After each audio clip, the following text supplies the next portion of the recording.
Let's dive into one of the most epic and honestly brutal origin stories ever told, the creation of the Greek gods.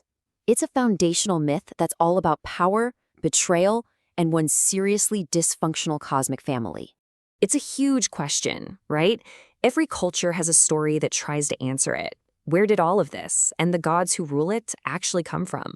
Well, for the ancient Greeks, the universe wasn't born from some peaceful, orderly event. No way. It was forged in a violent, repeating cycle of kids overthrowing their parents.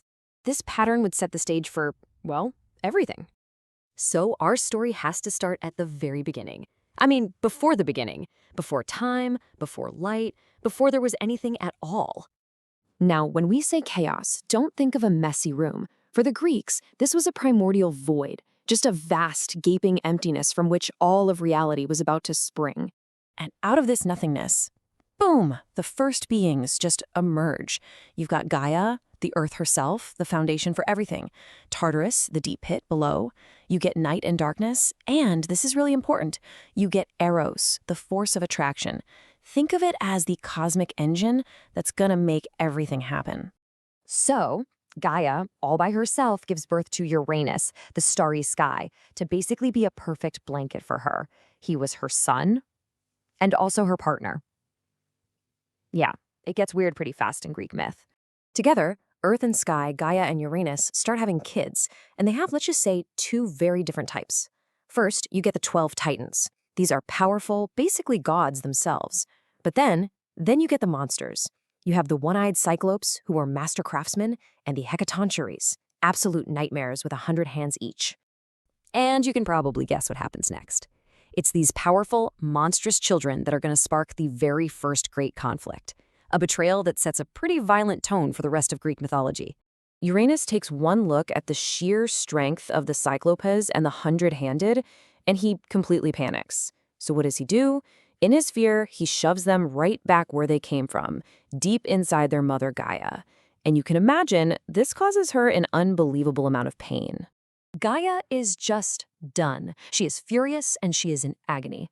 So she forges this wicked-looking sickle from the hardest flint and begs her Titan children to help her get revenge. Only one of them has the guts, or maybe just the ambition, to step up. Kronos, the youngest and craftiest of the bunch.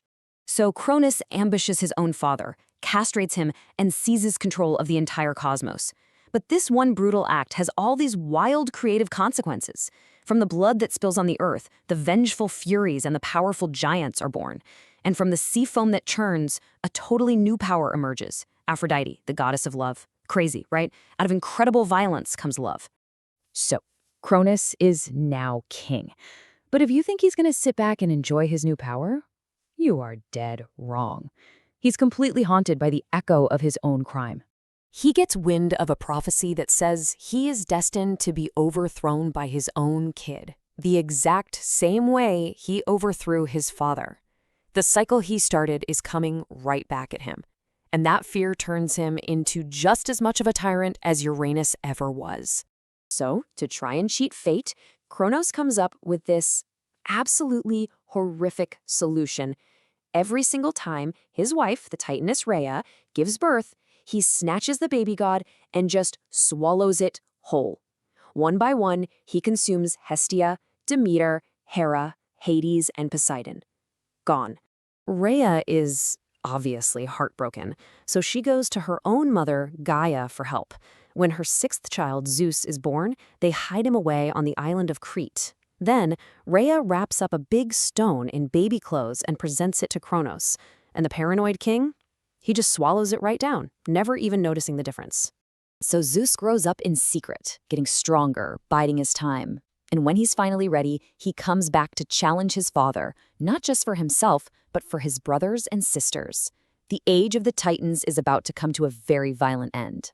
Zeus manages to trick Cronus into drinking a potion that forces him to vomit up his children.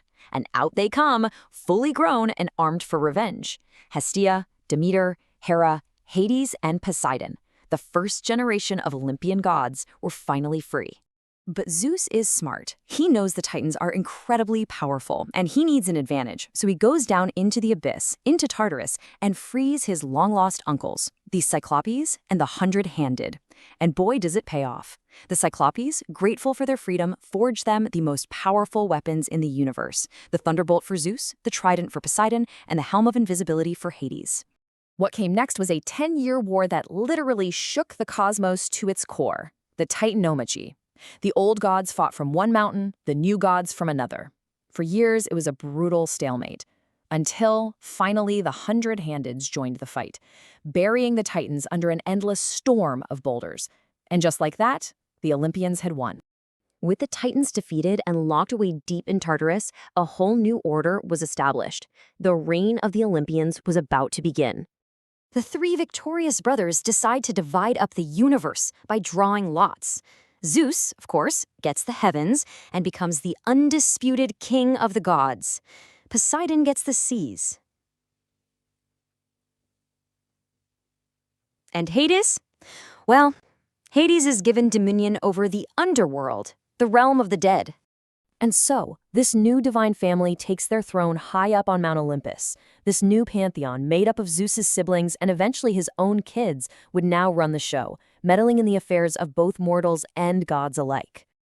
And this is why this whole bloody, chaotic creation story matters so much. This new world order is the backdrop for all the famous Greek myths you know: the Trojan War, Heracles and his 12 labors, Odysseus trying to get home. All of it happens under the watch of these Olympian gods. The age of humanity and its heroes had finally begun. You know, the ancient Greeks told this story about generational conflict to make sense of their world.